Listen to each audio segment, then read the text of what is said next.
Pour planifier un voyage magique au Walt Disney World Resort, vous écoutez Destination WDW.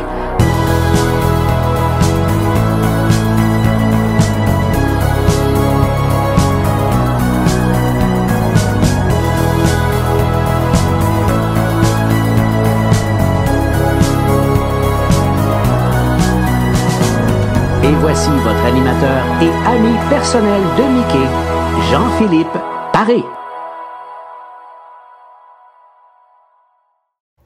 Bienvenue à Destination WDW. Un gros merci pour le téléchargement pour les gens qui nous écoutent en audio et bienvenue à tous les gens qui nous regardent en vidéo.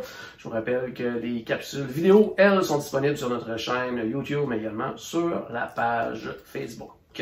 On continue notre route vers le 50e anniversaire du Walt Disney World Resort. Et pour ce faire, mon ami Michel est là. Salut Michel! Salut Jean-Philippe et salut tout le monde qui sont à l'écoute avec nous, qui nous regardent. Très content de vous retrouver aujourd'hui. Bien hâte de parler de cette année parce que Michel, on va parler de l'année 2008. Et c'est l'année, en fait, qui marque la première visite pour mes enfants. Ah, tu vois? vois? Ouais, les deux plus grands, c'était leur première visite, c'était en 2008. Donc, février 2008, je m'en souviens très bien. Puis, que j'ai bien hâte de voir justement tout ce qui s'est passé pendant cette année-là, parce qu'on va l'avoir vécu la première fois en famille. Exactement. Là, je veux rappeler aussi aux gens, plus on approche du temps, on peut pas parler de tout dans un petit épisode serré. Il y a des choses, on doit faire des choix parce qu'il se passe de plus en plus de choses, parce qu'on approche là, de la date. Oui. Tranquillement, pas vite. Exact. On va débuter avec un changement d'identité pour un des 4 parcs du Walt Disney World Resort. C'est le temps de faire nos adieux, en fait, à Disney MGM Studios. Oui, le 1er janvier 2008, en fait, on décide de changer le nom. Alors, ce sera plus Disney MGM Studios, on va appeler maintenant Disney's Hollywood Studios, parce que, en fait, c'est une entente qu'on avait avec MGM, parce qu'en 89, quand on a ouvert le parc, on n'avait pas tout ce qu'on avait. Si on va aller dans le Great Movie Ride, quel film on va présenter, qu'est-ce qu'on va faire? Donc, on a fait une entente avec MGM pour 20 ans.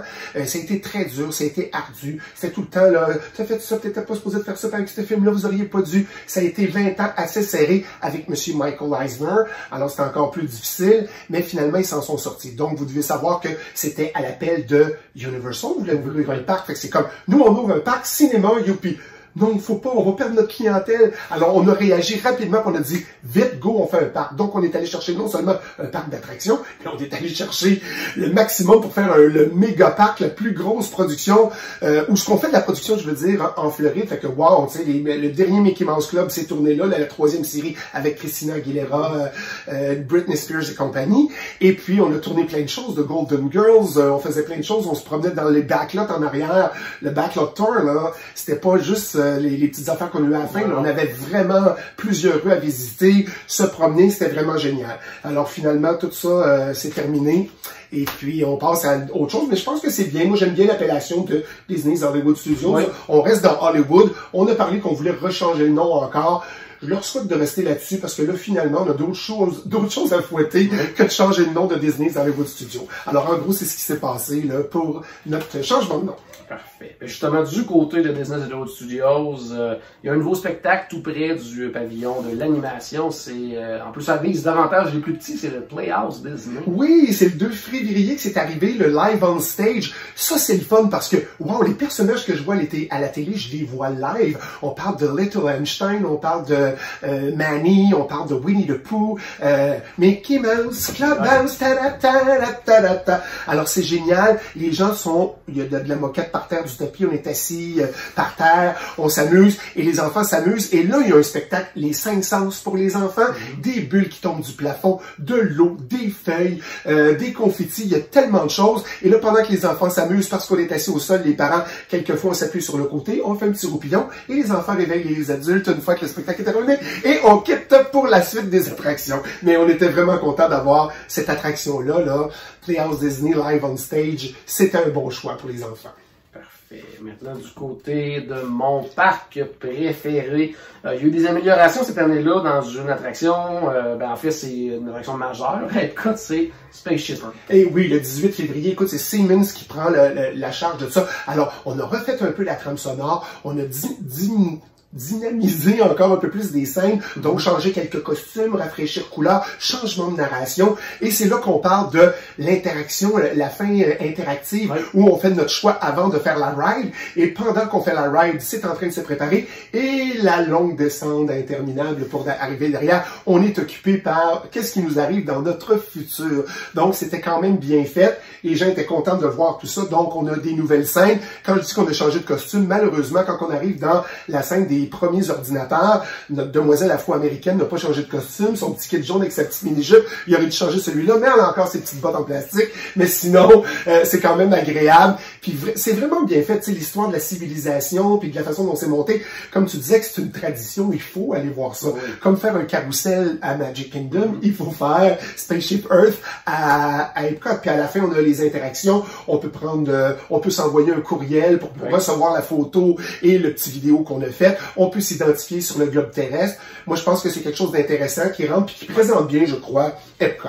Tout à fait, tout à fait. Je sais pas si tu te souviens, Michel, d'une époque où il y avait des parades dans tous les parcs. Et en fait, il y a une grande parade justement qui prend place du côté de Disney's Hollywood Studios. En fait, ça va être un nouveau style de parade. Puis ça va mettre en vedette les personnages de Pixar. Effectivement, mais là, je vais parler de la dernière parade qui s'en va, le 9 mars. On parle du Disney Stars and Motor Cars. Les vedettes Disney qui étaient là avec le limousine. C'était vraiment génial. Et 5 jours plus tard, on était déjà prêts en coulisses. On parle de Block Party Bash. Voyons, Block Party Bash, je parle trop vite. Quel défilé! Wow! C'est un défilé spectacle. On a les personnages de Pixar, justement. C'est roulé par Woody et Buzz. On les a toutes, là. Tu sais, le Mike Sullivan est là avec Mike Wazowski avec Sullivan qui est là aussi. Et puis là, on est dans la musique disco. Là, on parle de Celebrate Good Time. Come on, hey les amis, comment ça va? Le mélange des personnages qui parlent aux enfants avec la musique disco. Le show arrête. C'est ça qu'on disait, c'est l'ancêtre un peu de Celebrate, Move It, Shake It et tout ce qui finit en hit du côté du hub de la Magic Kingdom. Mais écoute, là, c'est vraiment éclaté. Les décors se déploient, les champs allégoriques deviennent des scènes avec des trampolines, des cônes oranges géants. On va chercher les enfants, on leur parle, on leur touche. Quel parade spectacle! Je parle encore, 5 sens, c'est vraiment génial. Alors, écoute, on parle de personnages, je voulais juste être sûr de ce que je disais, mais effectivement, il y avait au-dessus de 20 personnages Pixar qui étaient dans le défilé, mais ça, c'est en plus des danseurs et tout l'environnement qu'il y avait. C'est un bijou à tout point de vue, costume inclus. Ouais, puis les enfants tripaient là-dessus, là, je veux dire, justement, l'interaction avec les personnages, que les chars arrêtaient, tout ça, puis ils lançaient des petites balles aussi dans la foule, puis là, les enfants jouaient avec les balles, donc c'était vraiment, ça faisait un beau souvenir en plus. Exactement, c'était la parade à voir, puis en même temps, je suis triste de parler de ça parce que avoir eu de si beaux produits dans tous les parcs Disney et que là, juste en Floride, on n'a plus Hollywood Studios, puis on n'a plus Epcot, on a enlevé celui de Animal Kingdom. Tu sais, je veux dire, la parade de Jungle, Mickey's Jungle Parade, c'était magnifique, ça, tu sais. Mais bon, argent, temps et plein de choses qui fait que la magie disparaît quelque peu, mais on essaie d'en garder le maximum. Parfait. Maintenant, du côté de Paris, en fait, une nouvelle tour de la terreur est inaugurée dans le deuxième parc du Disneyland Paris. Oui, 5 avril, on a enfin, dans le deuxième parc, le Walt Disney Studios, on a vraiment la tour de la terreur, c'est comme wow. Je tiens à rappeler que c'est pas un drop normal, on appelle ça un hyper drop ou un ejector. Quand vous vous faites tomber, là, puis ça tombe pas lousse, je sais pas comment vous expliquer ça, mais quand ça déclenche, il y a quelque chose qui vous aspire pour accentuer puis donner une rapidité à la pesanteur normale. Alors c'est comme un gros wow. Alors on parle de Twilight Zone, c'est sûr, on est toujours dans le voyons, Tower Hotel, Hollywood Tower Hotel. Alors selon les rituels en Floride, on dit que c'est 1917. En Floride, non, en Californie. Floride, c'est 1917. En Californie, on dit que c'est 1927. C'est pas grave. C'est le même party quand même qui a lieu le 31 octobre au 13e étage. Quel bel étage pour faire un party, comme j'ai dit dans un autre épisode. Mais écoute, on connaît le principe, mais on était très content de l'avoir à Disneyland Paris. On avait besoin d'attirer des gens, surtout dans le deuxième parc Walt Disney Studios. Ça a été une belle acquisition pour un si petit parc. Là, on avait besoin de grosses choses, mais il y a pas mal de choses qui s'en viennent pour le Walt Disney Studios à Paris. Dans quelques épisodes, vous allez voir, il y a plein de choses qui s'en viennent. Parfait. Maintenant, du côté de Disney's Animal Kingdom, cette fois-ci, là, on célèbre un anniversaire déjà. Eh oui, vraiment, le 22 avril, on célèbre le 10e anniversaire de Disney's Animal Kingdom. Fait qu'écoute, petite parenthèse, ce parc-là a pris quand même une belle ampleur. Je trouve que ça s'est amélioré, le parc a pris une belle direction. On va ouvrir le soir, on a un nouveau land qui s'en vient. Tu sais, il est vraiment... Moi, je trouve que c'est un bel hommage à Walt, parce que Walt aurait voulu avoir ça. En fait, c'est un méga Jungle Cruise géant. On parle de True Life Adventure, on parle de toutes les animations que Walt a faites de son vivant pour pouvoir avoir ça. Fait que lui, c'était une déception de dire « Ouais, il y a un Jungle Cruise, mais j'aurais aimé ça que ce soit des animaux vivants. » Fait que bravo pour Walt, pour son 10e anniversaire. C'est un bel hommage de faire tout ça. Puis, il y a eu un spectacle de fin de soirée qui a été mis justement pour faire un hommage à tout ça. Alors, je trouve ça génial qu'on ait célébré ça. C'était un beau 10e anniversaire pour le Disney's Animal Kingdom. Parfait. Maintenant, restons du côté du Walt Disney World Resort pour une nouvelle attraction. 31 mai, on parle du Toy Story Mania. Oui. On savait pas encore, c'était peut-être dans les plans, mais il va-tu avoir le Toy Story Land, il le tue pas. Alors ça c'est comme bien agencé. On connaît très bien l'aventure 3D où on est dans une fête foraine. Alors lancement de tartes, de balles, de tout ce que tu voudras. Mais c'est super. Moi, ce que je dis en plus d'être super de cette fête 3D-là, fête foraine, quand vous voyez la chambre de Andy, là, admirez le décor, on est vraiment là, wow, c'est vraiment bien fait. Et chapeau à Disney's Hollywood Studios. Le Whoop, on décide qu'on va avoir un Toy Story Land. Et là, on a bien agencé pour changer l'entrée, pour que on puisse avoir accès quand même au Toy Story Mania. Alors, je pense que c'est quelque chose d'extraordinaire. Toi, t'aimes ça, ce genre d'attraction-là? Tu y vas souvent? Très souvent. Ouais. J'aime le côté aussi un petit peu quand même compétitif. Oui. L'attraction avec la famille et tout ça. Puis, c'est une attraction aussi qui veut pas, bon, tu sais, qu'on modifie parfois. C'est intégrer des personnages, changer les jeux. C'est quelque chose qui est quand même facile à faire pour eux. Donc, c'est toujours agréable comme attraction. Ce que je trouve intéressant comparativement à Buzz, quand on va pour tirer au laser, je trouve justement le petit côté compétitif, il est plus énervant dans le Toy Story Mania où ce qu'on est là, à côté, ding, ding, ding, ding, ding. On sent plus où ce qu'on a le contrôle sur ce qui se passe, alors que le Buzz Lightyear, des fois on cherche, c'est vraiment nous autres qui est en train de viser à tel endroit. Oui, là on est face à notre cible, là c'est ça, t'as tout à fait raison, Depuis qu'il y a eu des rénovations dans les dernières années qui ont ajouté une piste supplémentaire et tout ça, ben, le temps d'attente a aussi beaucoup diminué parce qu'à l'époque, on se souvient, c'était des 3 heures d'attente. Ça n'a pas de bon sens. C'est rendu maintenant beaucoup plus intéressant à ce niveau-là. On va sortir des parcs maintenant, mais on reste du côté du Walt Disney World Resort, mais on s'en va en direction ce qu'on appelait avant le Downtown Disney. Oui, ça, je suis content de vous annoncer ça. Le 27 septembre, dernière soirée des fameuses discothèques. Les 6 discothèques de Pleasure Island vont prendre le bar. Bravo, bravo. Le problème, je vous explique. Les gens, on est content que les guests viennent là, mais étant donné qu'on n'a pas besoin de billets pour pouvoir aller à Downtown Disney, alors toutes les locales de Orlando qui ont le goût de prendre un verre et de fêter, ils ont le droit d'aller dans les discothèques, eux autres aussi, là-bas. Fait que là, il y avait des problèmes de fêtards, des problèmes de bodyguard, c'est comme on éjecte les gens. Les guests se sentaient pas en sécurité d'aller là, ne sachant pas qui allait arriver de Orlando ou de peu importe où pour venir fêter. Ouais, ça va fêter à Pleasure Island. Il y avait toujours du grabuge, il y avait toujours quelque chose. Fait que c'est comme, OK, on va fermer ça.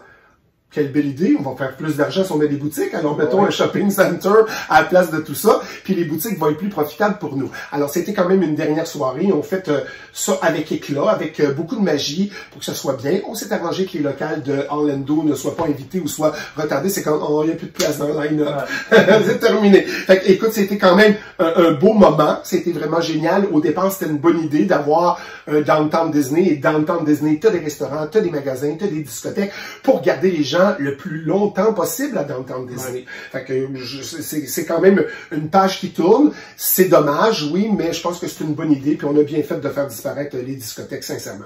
Parfait. Maintenant, du côté de Disney's Animal Kingdom, c'est la dernière représentation d'un spectacle. Oh, Pocahontas, les amis de la forêt. Quand on se dirigeait dans l'ancien Camp Mickey Minnie pour aller voir Festival of the Lion King, à l'ancien endroit, disons, où présentement il y a Pandora de World of Avatar, quand on s'en allait, à notre gauche, on avait un petit théâtre. Écoute, c'était quand même minuscule. On voyait un arbre, un petit step, puis toute l'équipe, puis il y avait quelques rangées de sièges assez pour occupé beaucoup d'enfants quand même, là. C'est pas si minuscule que ça. Mais écoute, ça a commencé en 1998, donc Color of the Wind pendant 2 ans. Ça se ressemblait, on a changé la formule en 2000 pour Pocahontas qui parlait à tous les animaux de la forêt, qui nous donnait aussi le goût de faire attention à la forêt, puis ce qui se passe un peu. Fait que c'est un peu moral, mais assez intéressant. Ce qui est arrivé, c'est qu'un peu Pocahontas, il y a des enfants, c'est comme, qui est cette Indienne? Qui est ce personnage de? Alors finalement, bon, Pocahontas, c'est gentil, mais elle est retournée dans la forêt avec ses amis. Et c'était la fin du spectacle. Mais c'était quand même un beau moment, là. 2 ans avec Color of the Wind, 8 ans avec l'autre. C'était quand même une belle production. Vous parlez à quelqu'un qui est dans le monde du spectacle. Je vais pas vous dire que j'étais vraiment... puis bravo à... Pocahontas 1, 2, 3, 4, 5, peu importe les gens qui ont été là et puis qui ont fait animer Pocahontas, c'est quelque chose de parler de la forêt, puis de le bien de la forêt, puis ce que ça peut amener, puis d'intéresser les enfants à ça, c'était assez quelque chose. Il fallait être assez hot pour interpréter ces personnages. Prenons l'avion, on s'en va du côté de la côte ouest. Maintenant, on s'en va du côté de Disney California Adventure parce qu'il y a du nouveau dans le secteur Paradise Pier. Oui, on parle de la fameuse grande roue. Là. Tu sais, au départ, on était le 12 octobre, on a fermé l'attraction parce que c'était le Sun Wheel. Fait qu'on avait le visage, le soleil qui était très joli, qui en fait venait, on avait un peu, copié, on voulait aller chercher l'idéal de Coney Island. Okay, alors à Coney Island, il y avait cette tour-là avec ce genre de soleil-là. Alors on l'a changé pour dire, on va mettre une face de Mickey à la place, donc Mickey's Fun Wheel. Puis on a vu les personnages des Fab Five, les Five Fabulous Characters.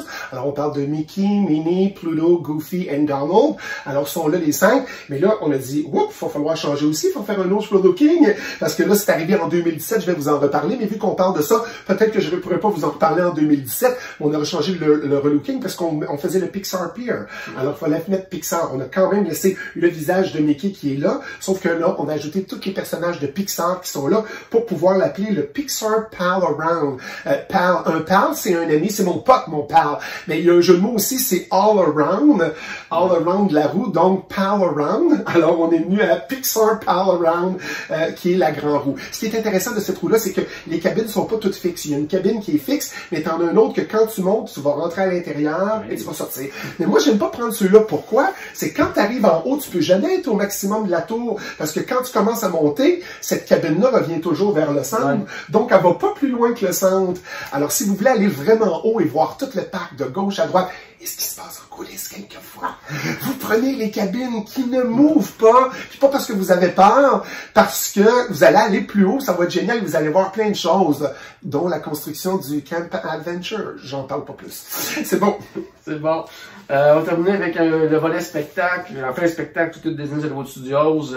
Que les gens me posent encore des questions à savoir est-ce qu'il existe encore ce spectacle-là. Ça a été bien populaire. C'est un spectacle sur High School Musical. Certainement que ça existe encore. Écoute, là, on est rendu au 3e volet, ça n'arrête pas, puis je vais vous en reparler.